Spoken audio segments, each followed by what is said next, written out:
समस्या में ही समाधान है। इंतजार करें और उम्मीद करें कि समस्या खुद ही ठीक हो जाएगी। लेकिन क्या यह सच है? क्या वाकई मुश्किलों का सामना करना और उनसे निपटना इतना आसान है?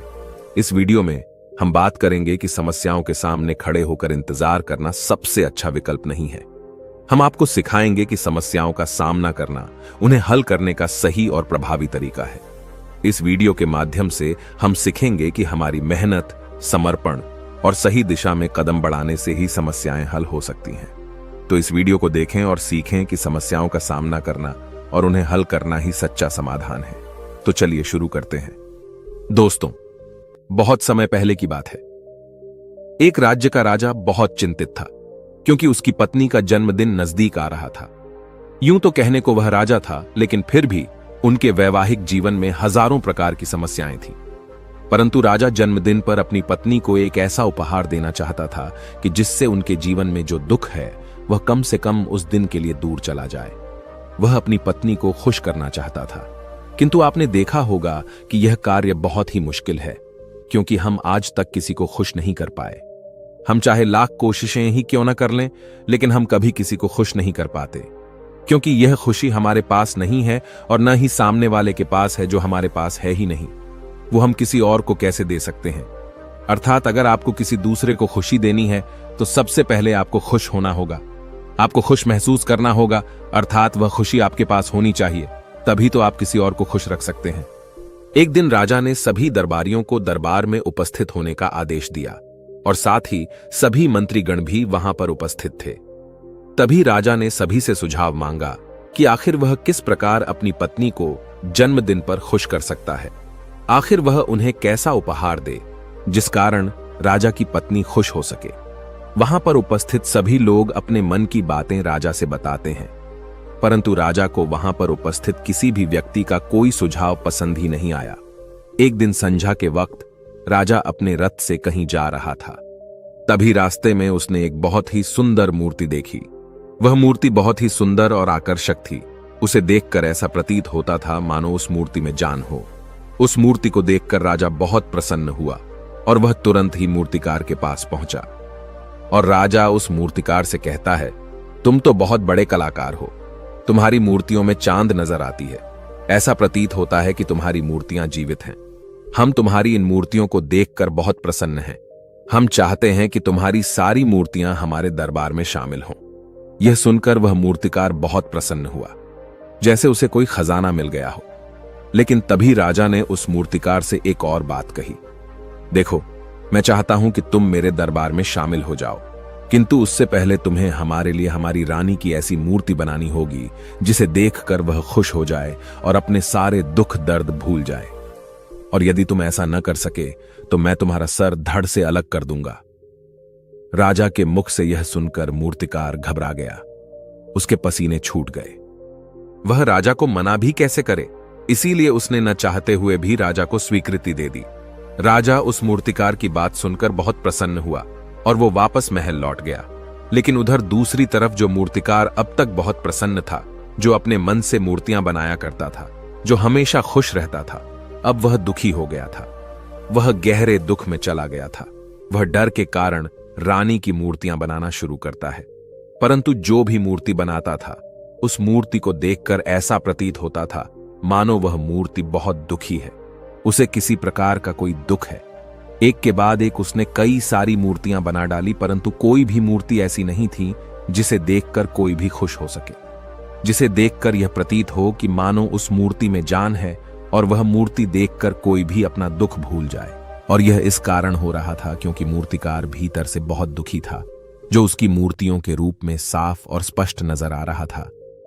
राजा ने उस मूर्तिकार को 1 सप्ताह का समय दिया था, किंतु 4 दिन तो उसने यूं ही व्यर्थ कर दिए। अब उसके पास केवल 3 दिन का ही समय बचा था, जिसके बारे में सोच सोचकर उस मूर्तिकार का गला सूखा जा रहा था। डर के कारण अब उसके हाथ पैर भी काम करना बंद कर चुके थे। उसके हाथ से हथौड़ी और छीनी तक नहीं चल रही थी और उसे अपना भविष्य नजर आ रहा था। उसे नजर आ रहा था कि राजा उसे मृत्यु दंड दे रहा है। उसके बाद उसके परिवार का क्या होगा, उसके परिवार को कौन संभालेगा? यह सोच सोचकर उस मूर्तिकार का मन बैठा जा रहा था। तभी उसने एक योजना बनाई। वह अपने परिवार को साथ लेकर रात ही में गांव छोड़कर चला जाएगा। यह सोचकर वह तुरंत घर लौटा। उसने सारा सामान बांधा, अपनी पत्नी और अपने बच्चों को भी तैयार किया। वह जैसे ही घर से निकलने वाला था कि तभी उसने देखा कि राजा के सिपाही वहां पर तैनात है। यह देखकर वह मूर्तिकार और भी घबरा गया। वह समझ नहीं पा रहा था कि क्या करे। यदि वह यहां से भागने की कोशिश करता है और पकड़ा जाता है तो राजा उसके साथ साथ उसके परिवार को भी मृत्युदंड दे देंगे। वह कुछ समझ नहीं पा रहा था। तभी वह जमीन पर बैठ गया और रोने लगा और अपनी पत्नी से कहता है, अब से तुम्हें बच्चों का ख्याल रखना होगा। मेरा और तुम्हारा साथ यहीं तक था, क्योंकि राजा ने जिस प्रकार की मूर्ति का मुझे आदेश दिया है, मैं उस प्रकार की मूर्ति नहीं बना पा रहा। जिस कारण राजा मुझे मृत्यु दंड दे देंगे, वह मेरा सर धड़ से अलग कर देंगे और उसके बाद तो तुम्हें ही बच्चों का ख्याल रखना होगा। इतना कहकर वो जोर जोर से फूट फूट कर रोने लगा। देखते ही देखते रात बीत गई और अगले दिन सुबह सुबह उस मूर्तिकार के दरवाजे पर एक गुरु भिक्षा मांगने आए। मूर्तिकार ने उन्हें भिक्षा लाकर दी तो मूर्तिकार बहुत परेशान लग रहा था, जिसे देखकर गुरुवर उस मूर्तिकार से कहते हैं, बेटा, हमारे जीवन में दुख और सुख तो आते ही रहते हैं। हमारे जीवन में दुख और समस्याएं तो होती ही हैं, किंतु इन सभी दुख और समस्याओं का समाधान और निवारण भी होता है, परंतु हम केवल दुख और समस्याएं ही देखते हैं। उन दुख और समस्याओं के छिपे निवारण और समाधान को हम कभी नहीं देख पाते। यदि तुम ध्यान से देखोगे तो हर समस्या का समाधान है और हर दुख का निवारण भी है। मैं यह अच्छी तरह जानता हूं कि तुम यहां से अपनी पत्नी और बच्चों को लेकर भाग जाना चाहते थे, किंतु ऐसा हो नहीं सका। उस मूर्तिकार ने जब गुरु के मुख से यह बातें सुनी तो वह उनके चरणों में जा गिरा और हाथ जोड़कर उन गुरुवर से कहता है, हे गुरुवर, आप ही बताइए मैं क्या करूं। राजा ने मुझे मूर्ति बनाने का आदेश दिया है, किंतु मैं चाहकर भी मूर्ति नहीं बना पा रहा, और यदि मैंने मूर्ति नहीं बनाई तो राजा मुझे मृत्यु दंड दे देंगे और उसके बाद मेरे परिवार का क्या होगा, उनका ख्याल कौन रखेगा। तभी गुरुवर उस मूर्तिकार से कहते हैं, बेटा, आंख बंद कर लेने से कुछ नहीं होने वाला, क्योंकि दुख और समस्याएं तो वहीं की वहीं खड़ी रहती हैं। ध्यान देने और कर्म करने से सब कुछ बदल जाता है। यदि तुम केवल आंखें बंद करके यह सोचोगे कि तुम्हारी समस्याएं चली जाएंगी तो ऐसा कभी नहीं होगा। इतना कहकर उन गुरुवर ने उस मूर्तिकार के कानों में कुछ कहा और उसके बाद वह वहां से चले गए। उन गुरु के वहां से चले जाने के बाद वह मूर्तिकार महल गया, जिसे देखकर राजा उस मूर्तिकार से कहता है, लगता है तुमने समय से पहले ही एक अद्भुत मूर्ति तैयार कर ली है। बताओ वो मूर्ति कहां है, मैं भी उसे देखना चाहता हूं। इस पर मूर्तिकार जवाब देते हुए कहता है, महाराज, अभी तक मैंने मूर्ति तैयार नहीं की है, परंतु आपके दिए हुए समय पर मैं अवश्य ही वह अद्भुत मूर्ति तैयार कर लूंगा। लेकिन उससे पहले मेरा एक बार महारानी से मिलना बहुत आवश्यक है, अन्यथा वह अद्भुत मूर्ति तैयार नहीं हो पाएगी। राजा ने उस मूर्तिकार की सारी बातें ध्यानपूर्वक सुनी और उसके बाद राजा ने मूर्तिकार को महारानी से मिलवाया।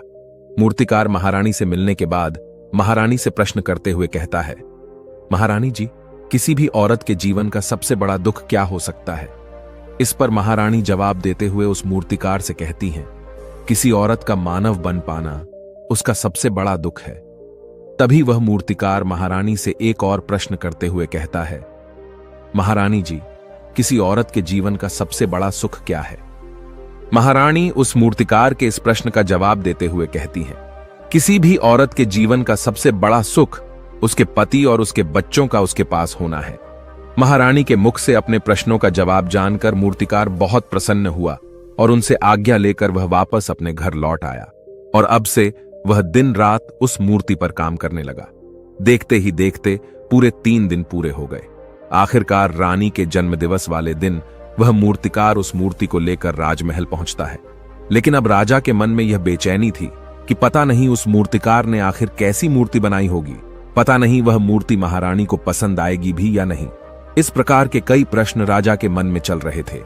राजा के मन की बेचैनी लगातार बढ़ती ही जा रही थी, लेकिन उधर दूसरी तरफ राजा को उस मूर्तिकार पर पूर्ण विश्वास भी था, क्योंकि राजा ने पहले ही उस मूर्तिकार के हाथों की कला देखी हुई थी। इसलिए एक तरफ उनके मन में यह भी विचार चल रहे थे कि उस मूर्तिकार ने जरूर ही अद्भुत मूर्ति बनाई होगी।